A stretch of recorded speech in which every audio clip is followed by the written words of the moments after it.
Bill. Susan, what are you doing here? At the entrance of a luxury hotel I visited on a business trip, I unexpectedly ran into my husband, Bill, who, for some reason, was clinging to a woman who was not me.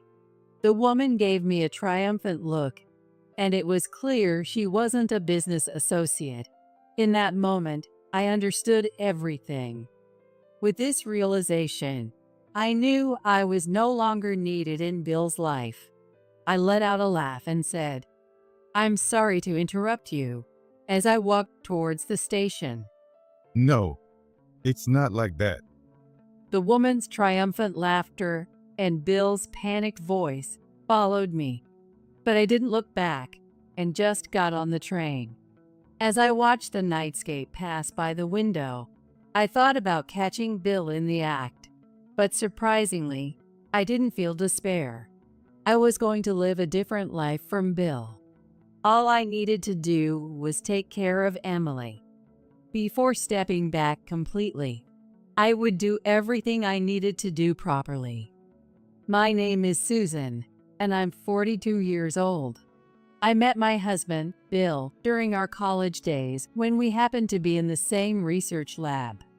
We quickly grew closer by attending the same seminars and sharing similar hobbies. Thanks to our professors' connections, we chose jobs in the same area, so we often had meals together and discussed work problems. And this naturally deepened our relationship, and we eventually got married. It's wonderful that my students are getting married. Please let me be your matchmaker. Our professor offered to be our matchmaker, and our wedding, though small, was heartwarming and intimate. Fortunately, Bill's parents welcomed us warmly from the start. Susan is like our own child. She's a wonderful woman for marrying Bill. When Bill's mother, Mary, said this to my mom and me right after our marriage, I truly felt that our marriage would be a happy one. In our harmonious married life, we had a daughter named Emily. She is now a lively 10-year-old girl. I lost my dad early on, and by the time Emily was born, my mom, who had always been frail, had also passed away. So, it was a great relief when my mom, still alive at the time, got to see newborn Emily. While juggling childcare and building my career through remote work, I struggled to balance both.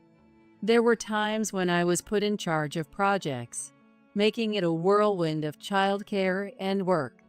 Sometimes, Emily would burst into my online meetings, or I'd soothe her late night crying while racing against deadlines.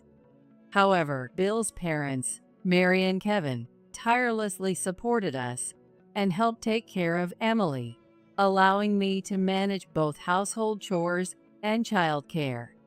Having a reliable place to leave Emily was truly a blessing.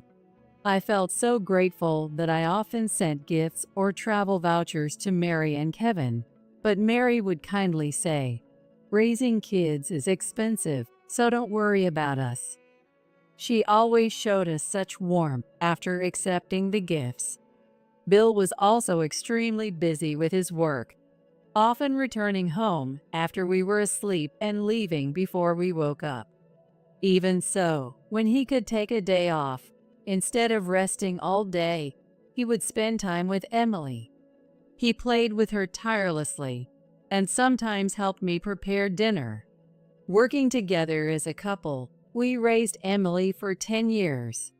However, during those 10 years, Bill seemed to change. His mouth twisted, and he developed a sarcastic tone, with a look of bitterness in his eyes. Bill's noticeable change in attitude began when my salary surpassed his. It seemed he couldn't stand it. He always had a strong sense of pride as a man, but his sudden change from being cooperative and kind left me bewildered. Bill's lifestyle and attitude also began to deteriorate. "Hey Bill, please stop leaving your socks inside out, and don't throw things into the trash can like that," It scares Emily. Just because you make more money than me, don't act all high and mighty. This has nothing to do with salaries, right? Oh no, women have it so easy, don't they? Talking to him like this never led to a productive conversation. Even if we did talk, it always turned into an argument. That's no way to talk. All right, all right. I was just joking. Bill would wave his hand dismissively, but I knew it wasn't just a joke. His real frustration was seeping through. Especially during meals, the atmosphere would get tense, even with Emily present. One evening, I was late preparing dinner, and it ended up being leftovers. Sorry for being late. We'll have to settle for yesterday's leftovers. Hey, you made us wait and now you're serving leftovers? A wife who can't even cook for her husband is useless. I feel sorry for Emily. I know being late was my fault, but you don't have to say it like that. It's one thing to take out his frustrations on me, but it's harmful in front of Emily. Still, Emily looked at us and said, Mom's food is delicious. Come on, Dad, let's eat together. She encourages him. Her words made me feel ashamed for making such a young child worry. But Bill seemed annoyed even by Emily's attempt to mediate. Unless someone was taking his side, he wasn't satisfied. That night, he kept grumbling as he ate the leftovers. One day, when I served mac and cheese, Bill made a strange comment. All right, 35 points. Needs more practice. If it were Jessica's mac and cheese. Oops. He trailed off, realizing he had said too much. In that brief moment of silence, I understood that Bill was comparing me to another woman. The fact that Bill had someone else making mac and cheese for him. I was deeply shaken, but maybe I misheard. The word affair crossed my mind, but surely he wouldn't betray Emily like that. I convinced myself to pretend I hadn't heard anything. By the way, when Mary and Kevin are around, he doesn't express his dissatisfaction. He knows it won't go well for him if he complains in front of them. Once, when he rated my cooking while they were present, This pasta is too bland. It's only worth 50 points. the moment, Mary's face turned stormy. If you're going to be that rude, you can cook. She rushed to make it because you said you wanted it. No, I didn't mean it like that. If you didn't mean it, that's even worse. Mary grabbed Bill by the scruff of his neck and dragged him to the kitchen, making him cook from scratch and critiquing his efforts harshly. Do you realize now how much effort goes into the meals you eat? I didn't raise a man who would criticize someone else's cooking. Susan, I'm so sorry. After Mary's thorough reprimand, Bill stopped saying anything in front of her. However, his behavior remained unchanged with me, showing he hadn't truly reflected on his actions. Hey, don't go telling my parents everything, all right? Women always tattle. He would say this every time we clashed. I started to think maybe I shouldn't be telling Mary and Kevin everything. They would scold him, but would it just make Bill more resentful? I was deeply troubled. When Bill was home, the atmosphere was always tense. I tried making his favorite meals and buying books by his favorite authors from college, but his reactions were always negative. Are you mocking me? You think you're so high and mighty choosing books you think I like? It was impossible to have a conversation with him. Bill's aggression even started to target Emily. When I had a conversation with him, I had to choose words that would fill Bill's mind. What do you think? Speak up. If the response wasn't what he expected, he would pretend not to hear. He would get obviously upset or change the subject to something completely unrelated, making my opinions feel dismissed. If he already had a conclusion, he should just say it instead of making others say it for him. If he made decisions himself, he'd have to take responsibility. He makes others say what he wants so he can complain later. When Emily wanted to go to the amusement park, he wouldn't outright say, "It's too expensive," but his reluctance was clear. Emily, trying to be considerate, would suggest, "How about going to the zoo instead?" But even at the zoo, Bill wouldn't seem to enjoy himself and would just look at his phone at the restaurant. On the way back from the zoo, we saw a poster for an amusement park. I wish we could go to the amusement park with Dad someday. Emily murmured. Bill suddenly became irritable. I took you to the zoo because you said you wanted to go. How dare you complain now? I wasted my precious time. He snapped. Emily didn't say she wanted to go today. You don't have to yell at her like that. And you've been on your phone a lot lately. I'm doing my duty as a dad, and all you do is complain. I still have work to do, and I need my phone for that. I was fed up with Bill's constant outbursts. If he couldn't handle the workload, he should consider reducing his hours or even quitting. I earned enough to support us for a while, and we could look for a new job together. But I knew that bringing this up would only make things worse because his bad mood was partly due to the salary difference. I couldn't subject Emily to his frustration any longer, and I even thought about a temporary separation. I hoped that once Bill's projects was finished and he got his promotion, he would return to being the kind husband he used to be. The one thing that seemed to relieve Bill's stress was playing games with Emily, and during that time, he always smiled. When Emily came home from school, they were engrossed in the new game we recently bought. During these times, the house felt cheerful, and Emily was always smiling, which made me feel relieved.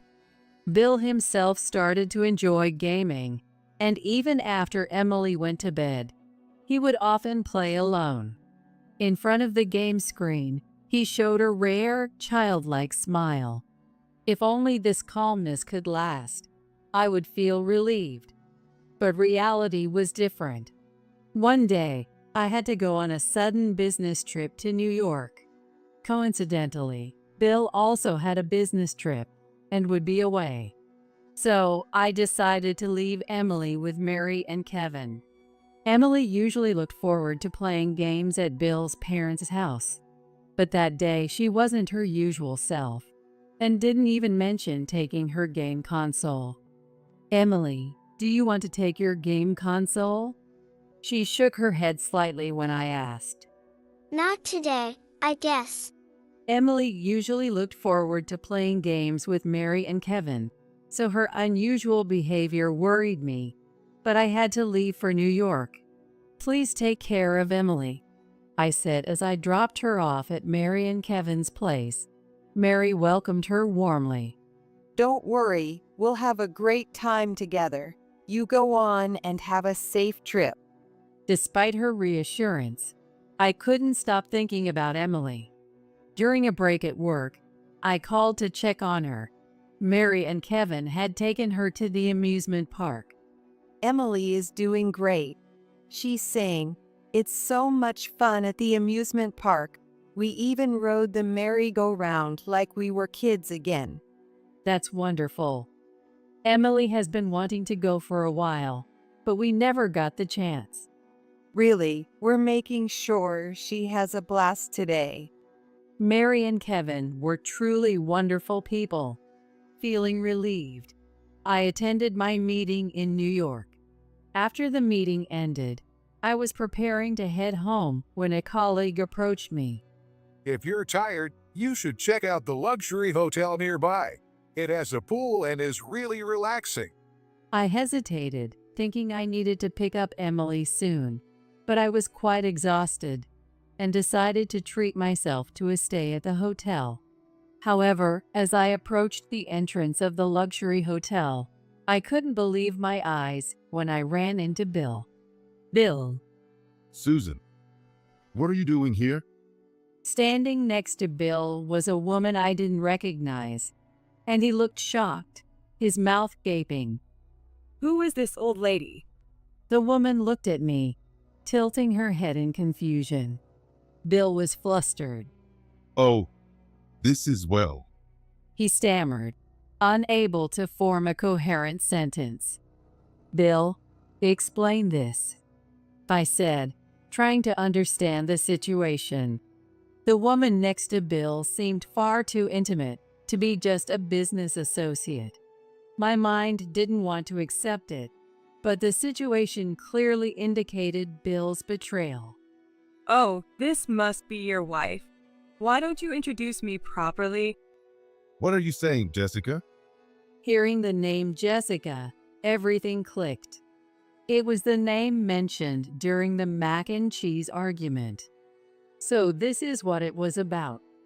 I felt a deep chill run through my body. Hey, old lady, I'm dating Bill. I'm pretty hot, so I became his mistress, but now I want to be his wife. It's pathetic for you to cling to him, so just divorce him already. It seemed Bill had been lying to Jessica about many things. I let out a laugh and said, "I'm sorry to interrupt you," as I walked towards the station. No, it's not like that. Jessica's triumphant laughter and Bill's panicked voice followed me, but I didn't look back and just got on the train. As I watched the nightscape pass by the window, I thought about catching Bill in the act, but surprisingly, I didn't feel despair. I was going to live a different life from Bill. All I needed to do was take care of Emily. When I went to pick her up from Bill's parents, I found her fast asleep on Kevin's back. She seems to have played so much that she fell asleep. Thank you so much for taking her to the amusement park. I really appreciate it. No need to thank us. You could have stayed longer in New York. Do you want to stay the night? Seeing Mary and Kevin's smiles made my heart ache. Divorcing Bill meant separating from these wonderful people. I had no family left and didn't want to take Emily away from her grandparents. But I couldn't stay with Bill anymore. I told Emily about the divorce. However, after hearing a shocking story from Emily, I made a firm decision. I arranged a formal divorce discussion with Bill, including his mistress, Jessica. Jessica, who was Bill's junior coworker, had seduced him when our relationship was strained. She repeatedly bad-mouthed me and praised Bill, so it must have felt comforting for him. It didn't take long for them to become romantically involved. When their affair was exposed, Bill, possibly emboldened by Jessica, took a condescending attitude. So, it's a divorce then. I'll pay the alimony. And child support too. Yeah, I got it. Stop nagging. I'll pay it. Bill looked relieved, as if a weight had been lifted off his chest. I suddenly thought of something and glanced between Bill and Jessica. I had noticed something unusual about Jessica's stomach. Is there a baby involved? Yes, there is. Honestly, I was wondering when to tell you, so this makes it easier. Bill said, almost as if it were convenient for him. Jessica, standing next to him, was happily caressing her stomach. I couldn't bear to look at this scene and turned my eyes away. I couldn't tell Emily about this horrible situation. Having a child, too. Have you ever thought about how Emily would feel? I don't need a brat like her. What did you just say? Bill's relentless insults knew no bounds. It's natural for a man to earn more than a woman. Women should just stay home and do the chores. If Emily turns out like you, she'll never amount to anything. He sneered. My body shook with anger. Do you think you can get away with saying such terrible things? I prefer a young woman who respects me. I'll love the child with my new girlfriend much more than the one I had with you. Without you holding me back, I can finally get my life back. Bill's eyes sparkled as if he were dreaming of his new life. By the way, is the new baby's name Ashley? How do you know that? That's creepy. Hey, don't say our angel's name with your filthy mouth. Jessica laughed arrogantly next to Bill and sneered. Hurry up and get the divorce done, old lady. We'll pay alimony. Just get it over with. Do you really think Mary and Kevin will approve of your remarriage in this situation? No matter what, I'm still their son. They only act strict because they care about me. Once they see my cute child, they'll melt. Bill seemed completely confident he would have his parents' support. There was no trace of dignity or compassion between Bill and Jessica. Their selfish and cruel nature was fully exposed, which oddly made me feel calmer. The money in my account had increased, but since it was evidence of Bill's betrayal, it felt like dirty money. However, it was essential for raising Emily. I had loved Bill, but I never expected to be insulted this much.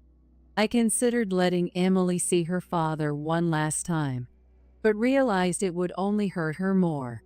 I'll inform Mary and Kevin myself. You're not planning to say anything unnecessary, are you? This happened because of my shortcomings, right? I'll go apologize and step back completely. Bill's lips curled into a deeply malicious smile. Oh wow, you're going to tell them you got dumped because you're not attractive anymore? I could never do that. Too embarrassing. Well, I'm not going to stop you. What a pathetic woman. Was he always this vulgar? As I looked down at the two beasts in human skin, my heart grew colder. You were shamelessly relying on Bill's income. Now you and your daughter will live a miserable, poor life. How sad. Yeah, exactly. It seemed Jessica thought I was a lazy housewife living off Bill's income, who was about to be kicked out. Bill's pride wouldn't allow him to admit that he earned less than I did. When she mentioned this, Bill's eyes lost focus for a moment. I'm not pitiful. You two are the pathetic ones. You look so pathetic making excuses, old lady. I said nothing more, left the meeting, and filed for divorce. This marked the end of my marriage. The kind Bill I once knew was gone. Now it was my turn. I visited Mary and Kevin's house, calmly informed them of our divorce, and apologized, saying, "I'm sorry, it's my fault for not being enough." They looked shocked and exchanged glances. What happened? Did Bill do something again? No, it's my fault for not being able to satisfy him. I continued to explain. When I told Emily about the divorce, she shared something with me too. It was the reason she had stopped playing games on her console. When she looked at the saved game data, she accidentally opened Bill's file. In Bill's game data, the main character was named after him. The female main character was named after his mistress, and the other was named Ashley. Emily understood what this meant because one of her classmates' parents had divorced due to the father's affair. Does Dad not want me anymore? Shocked, she didn't take her game console with her. Seeing the names of his mistress and their child lovingly used in the game must have broken Emily's heart. I didn't tell you because I knew it would make you sad. Hearing such words from my child made me feel helpless. Emily had suffered so much, and I knew nothing. Meanwhile, Bill was completely engrossed in his affair, ignoring Emily's feelings. He must have been in a good mood while playing that game because it reminded him of Jessica. This is unbelievable. I can't believe Bill was such a heartless person. You tried to protect us, didn't you? I'm so sorry. Emily was looking forward to playing games with her grandparents. This is just. But thinking about her, I said in a barely audible voice. Mary grabbed my shoulder. Don't worry, we will never accept Bill back. That's right. It would be much worse to be separated from Emily and you, Susan. For a moment, I had feared they would side with their son and cast us out. But Mary and Kevin were supportive and kind. With their support, I decided to move from our current home to a new place. In the meantime, Bill took Jessica to visit his parents, but they were chased away. Bill assumed his parents would favor their biological son. I guess Susan told you. But we got divorced, and I found myself a young wife. Aren't you happy for us, Mom and Dad? Nice to meet you. Unlike the old lady, I'm cute, so let's get along. You'll have an even cuter grandchild soon. Their arrogant attitude only earned them angry shouts from Mary and Kevin. How dare you? You've done the worst thing a father and husband could do, and you have the nerve to come back here. And you, Jessica? I want nothing to do with someone who knowingly dates a married man. Our only grandchild is Emily. Completely rejected and taken by surprise, Bill immediately called me. Hey, I told you not to say anything unnecessary. Did you provoke them? Why would my own parents kick me out? I just told the truth and apologized, saying, I'm sorry for being an inadequate wife. How did you think such strict parents would accept you? That's not the point.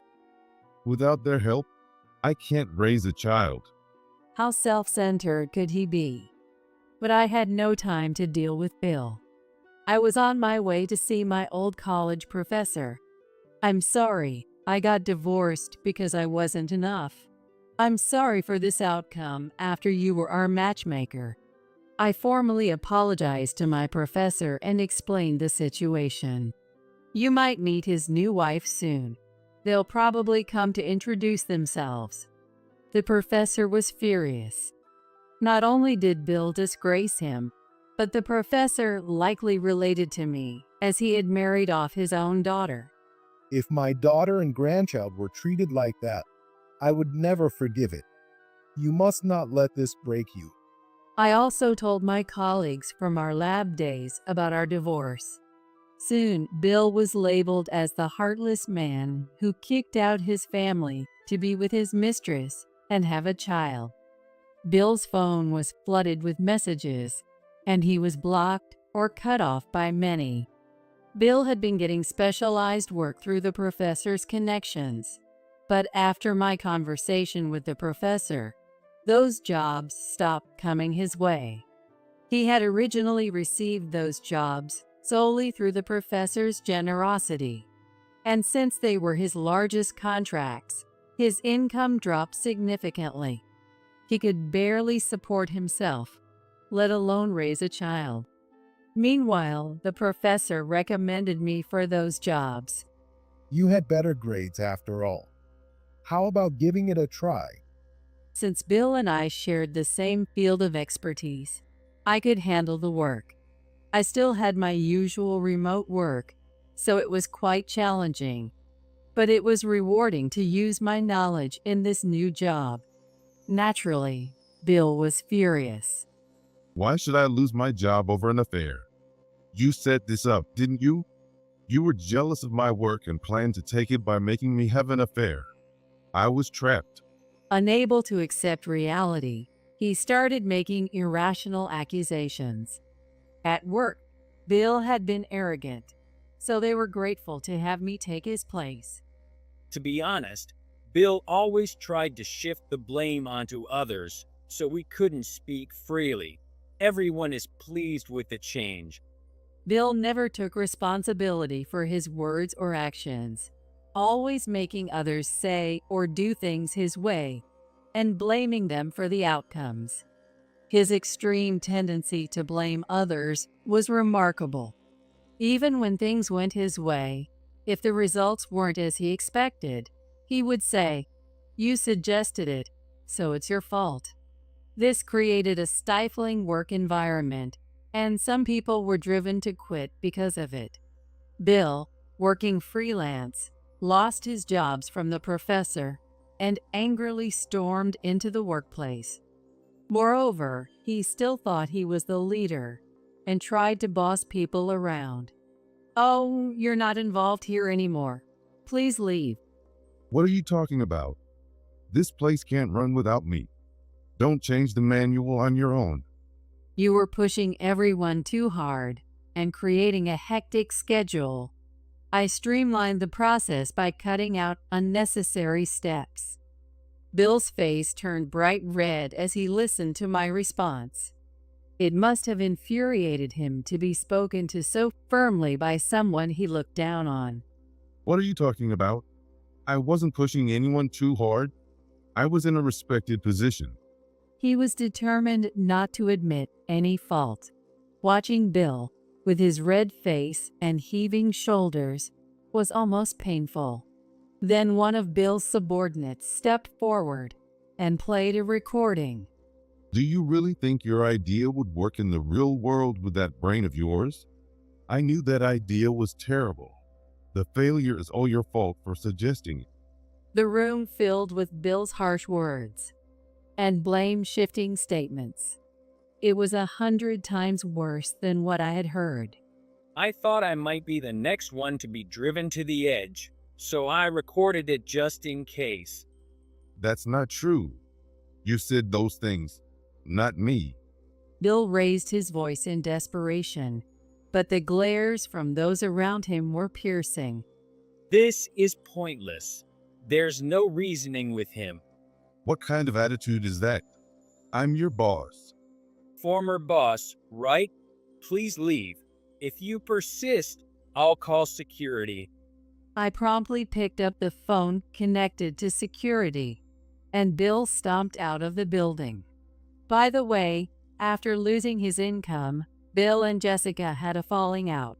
Jessica, realizing things weren't going as planned, returned to her parents' house to give birth. Bill had no one to rely on, and Jessica was looked down upon, so she couldn't stay with him. However, even if she returned with her baby, Bill was still poor after paying alimony to me. Jessica persistently demanded child support from Bill, but he kept avoiding her. How do I know all this? Because Jessica told me the whole story and demanded money. Bill doesn't have any money, so can you pay instead? My angel is much more important than your daughter. I care about my own daughter. You're young. Why don't you work? People are so unkind to single mothers. How could you say that? I didn't know you were the one earning more. I thought you were living off Bill's income. He deceived me, so I'm the victim. She screamed. What on earth was she talking about? There was no way I would give her money. You're the one who assumed I wasn't earning. Anyway, don't contact me again. Ignoring Jessica's continued ranting on the phone, I hung up. I couldn't waste any more time on them. I focused on spending time with Emily and handling my new job with Mary and Kevin's support. A few years later, Emily graduated from elementary school.